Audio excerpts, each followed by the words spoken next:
Hey folks, this is Jay, your GM player and guide. Welcome to Homemade Heroes. Today we are going to be getting into our second session of The Call of Starsong Tower, a first level adventure from Mike Shea's The Ruins of the Grendleroot adventure book. In our previous session, our two characters, Humble, a Furbolg druid, and Etch, a kobold rogue, entered the ground floor of Starsong Tower at the behest of Bylon Beardless in order to try to figure out and potentially solve what was causing the purple light to emit from the top of the tower and was causing bad dreams and disturbing the sleep of the inhabitants of this settlement, Deep Delver's Enclave. When they entered the tower, they were attacked by zombies, but luckily help came in the form of a Svirfneblin rogue known as Plink, who had been down exploring the lower level of the tower and seems to be here simply to satisfy their own curiosity. We finished the last session with the three companions standing at the top of the stairs down to the lower level. Plink had indicated there was something strange going on down there, and they were about to head down to investigate further. They were rolling a stealth check, and Humble rolled a natural one. So we are going to see what that leads to. I'm also going to use Mythic, and I'm going to roll to see if the next scene is the expected scene or if there is a random event. So I'm going to roll a d10 and then compare that result with the chaos factor, which is currently 6. If the roll is 6 or under, so within the chaos factor, then there is a random event. If it is higher than 6, then we just carry on with the scene as expected. So let's see what we get. That is a 2. Okay, that means that there is going to be a random event. So this is something that's not in the published adventure, and I'm going to roll again on a Mythic table to see if or to see what the nature of this particular random event is. So I have here the random event focus table, and we are going to roll D100 to see what type of random event occurs. 25. Okay, that is an NPC action. So an NPC from this adventure is going to cause some kind of random event to occur at some point in the next scene. It may be right at the beginning, or it may be further into the scene. We'll just have to see what happens. I think I have a sense of what this NPC action is going to be, or who the NPC is going to be that's going to cause the action. Let's get started with the scene and we'll see what happens. Our three characters stand at the top of the stairs and start to sneak down the stairs.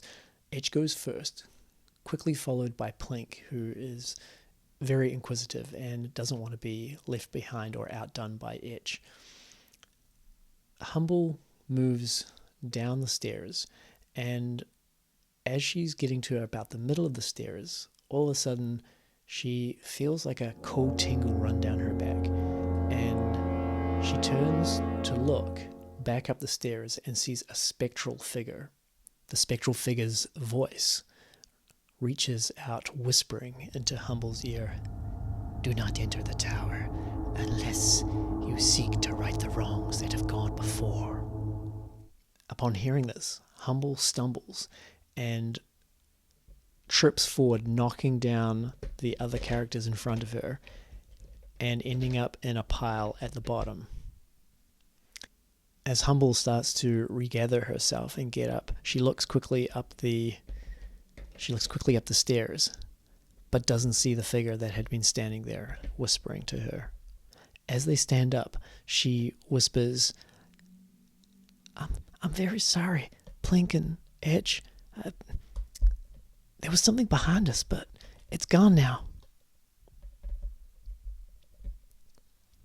Having rolled a natural 1 for Humble and having her tumble down the stairs and pile up with the others at the bottom, there's no way that the strange figure in this, what seems to be a temple of some sort, doesn't hear them. So as the three stand and regather themselves, looking over the room.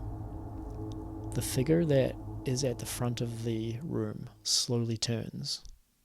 What Humble, Etch, and Plink see in this room is this black, metallic-looking spire sticking up out of the floor as if it's broken through from below. There are tendrils and vines of some sort that move out from the bottom of the tower, and on the far side of the room there seems to be some sort of altar with a statue that looks broken and desecrated. Also, these vines and tendrils cross the floor and climb up the side of the altar. These vines wrap around the base of the statue, and there are a number of black marks streaking what was once a white torso.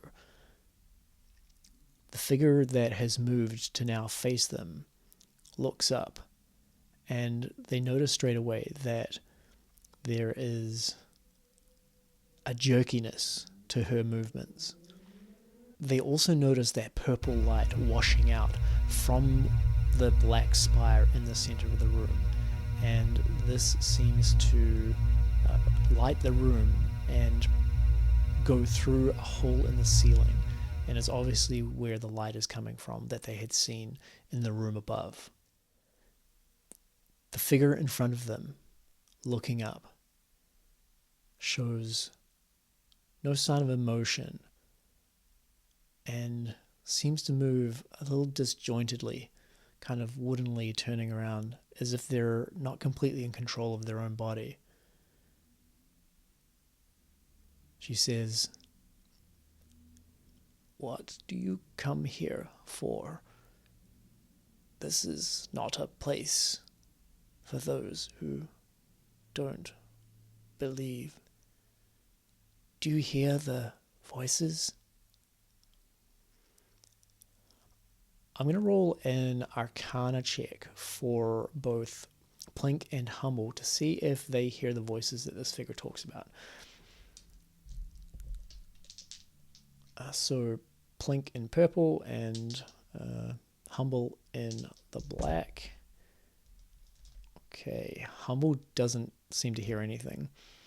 Plink does seem to know what this figure is talking about. She says, "Oh, I hear the voices, a quiet mutter only in the back of my head, but there's definitely something going on there.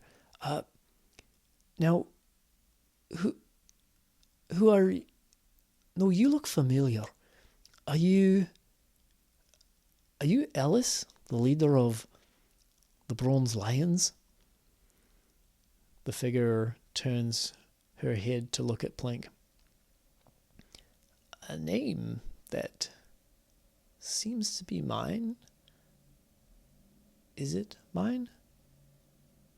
It matters not. What matters is that we show that we are worthy and make propitiations to the shrine." "Oh, well, okay. What would these propitiations look like? What are you doing down here?" "All must prostrate themselves before the altar and protect it from those who would seek to stop the communication that is occurring." "Oh, well, okay. I'm not really a religious type." And Plink looks around at Humble and at Etch. And she seems a little nonplussed, a little unsure of what to do. But she comes back with, Alice, so what happened upstairs? We saw, in fact, we were attacked by some of the members of the Bronze Lion, some of your very own people. They seem to have been turned into zombies by some sort of energy, perhaps. What can we help you get out of here? Are there more Bronze Lions about that we can help you find? I think that this place is maybe not the best for you. It's very strange, and I think it's making strange things happen. So with that, I'm going to roll a persuasion check to see if Plink can convince this Alice to leave with them. That is a 3. So once she says this, they see Alice back away slightly. She takes a couple of steps back. No, don't come any nearer. This is my home now. I will protect this shrine. You, what? You do not come here to worship. Plink's efforts to persuade Alice were very obviously not successful. What I'm going to do now is to roll on our fate chart to see if Alice is going to respond aggressively now that they attempted to persuade her, and she has a sense that they're not there for the same reason that she is. So let's go ahead and do that. Again, we're going to roll our D100, 25. We're at Chaos Factor 6, and I think that it's quite likely that Alice is now tipping towards an aggressive stance towards our characters. So looking at our fate chart, I'm going to say that it's very likely that she is going to be aggressive, and the chaos factor is 6. So we need to roll a 1 to an 85 to get a yes, she's going to be aggressive. Let's see what happens. Okay, here goes. That is an 86. Whew.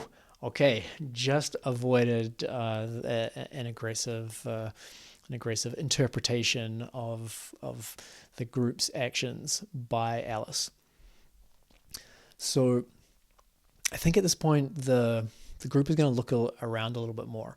Plink is going to continue to try to gauge where Alice is at. Etch is, I think, probably a little bit antsy at this point, and so he's going to move around, and he moves across through the center of the room towards what looks like a hole in the wall over here that maybe like leads down. It's just like blackness behind this hole in the wall. As he passes close to the black spire and through the purple radiance that emanates from the spire, all of a sudden he's pushed sideways and his body kind of flies 5 feet to the side and he stumbles. My friends, did you see that? Please be very careful around that purple light seems to have some sort of effect. That doesn't feel great. And he's just going to rub his arm where it seems like the purple light has impacted him and caused him harm. So in fact, I think we're going to roll a 1d4 here to see what damage he sustains, and that is a 4. Okay.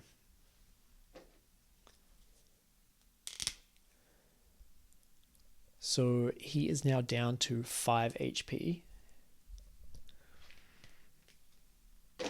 I think that he's going to call out to Humble. Humble, could you spare any healing right now, my friend?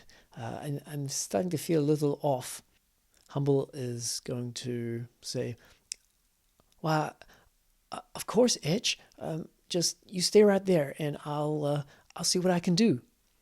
And she pushes forward her staff again, as she does when she's casting spells. Humble casts Cure Wounds.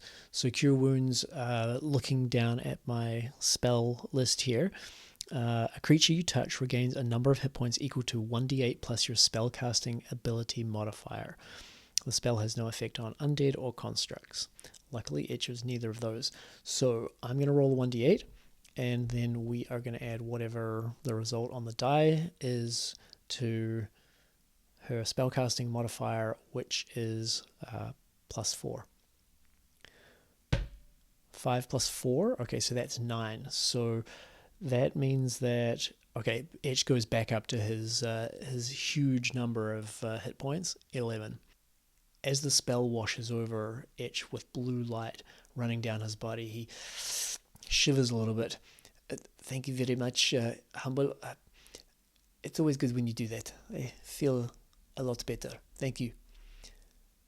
While this is going on, Plink is continuing to talk to Alice and to try to get a sense of if there's anything that she can do to help. Oh, Alice, are there any people in Deep Delvel's Enclave that you that would be missing you? You've been in here for apparently a day or so. Surely you have some loved ones that would like to see you again. And you could always come back here if you feel the need.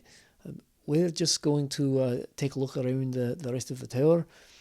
Perhaps you could come with us, and we'll see if Alice sort of backs away again, moving closer to the altar.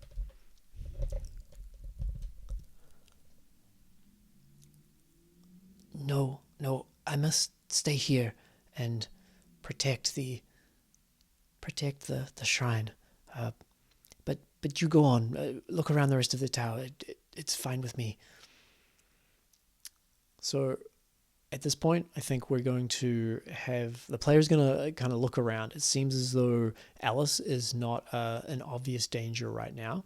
So they're going to look around the room a little bit and just sort of get a sense of what else is going on. So as Etch has moved over to the other side of the room, he moves in front of that hole in the wall, and he looks through. He hears the rushing of water, and it sounds as though there's an underground stream that runs like maybe under the tower, but at least kind of like runs past this hole. He kind of peers in, but doesn't go in. He's wanting to stay within the tower at this point. He also notices that over by the corner of the room where he's standing now, there is a halberd. Let me show you that detail a little bit more. So over here, there's a halberd lying on the ground. He takes a look at the halberd and, bending down to pick it up, starts to inspect it. All of a sudden, Alice whips her head to the side though and says, "Don't touch that. That's mine." Etch puts it down. "Very well. Right you are. I'm not touching it anymore. Apologies." And he backs away and heads back around to where the others are standing. I think the characters have done everything they can in this room for the time being. So they are going to move upstairs and continue exploring the rest of the tower. And so we're going to finish the scene there. We're going to move the chaos factor back down to 5 because nothing really happened that made the situation more dangerous. So it's kind of settled, and I think we'll fall back from 6 to 5. Humble, Etch, and Plink move back up the stairs, Humble's eyes darting nervously as she looks to see if that spectral figure is still around, but there seems to be no sign of it. They move across the floor and, carefully avoiding the purple light coming up through the center of the ground floor, they move across to the stairwell that goes up to the next level. As they come up the stairs, they find themselves on the second floor of the tower, and if anything, this is even more ruined than the floors below. While the external walls are still intact, they do notice that most of the internal walls are broken and rubble. Most of the wooden furniture in here seems to have rotted over time and is lying broken, if not dust, on the floor. So Etch is in the front, followed by Plink, and of course with Humble at the rear. They slowly and cautiously move into the room. Watch where you put your feet here. I've got a bad feeling. Pretty much every room in this tower has had something odd about it so far. So keep your eyes peeled.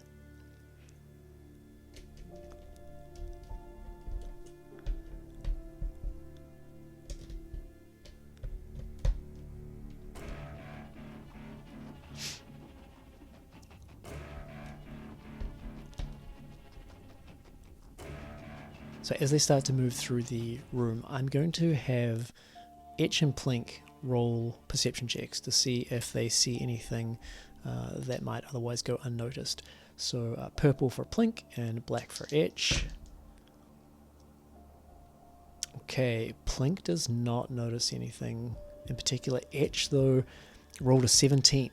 And his perception modifier is +6, so that gives him a total of 23. That's a pretty great score. So as he looks around, he notices that there are bones sitting in the corner of one of the rooms, and he moves over to investigate. It's the room that must lie above the hole in the floor that goes all the way down into the basement level, as this is also there's also a large hole in the corner here. As he draws closer, he notices the bones start to move, and he calls out, "Watch out! I think there are more undead in this room." As he says this to his companions, the bones on the floor start to knit together and slowly rise up into a skeleton. Etch steps back, getting ready with his weapon in his hand and casting glances around to see if anything else moves. That's where we're going to stop our adventure for today. Thanks for joining us again, folks. If you have any thoughts, comments, questions, please pop them down in the comments below, and we'll be sure to read and respond. And of course, if you enjoyed, please consider liking and subscribing, and we'll see you again real soon.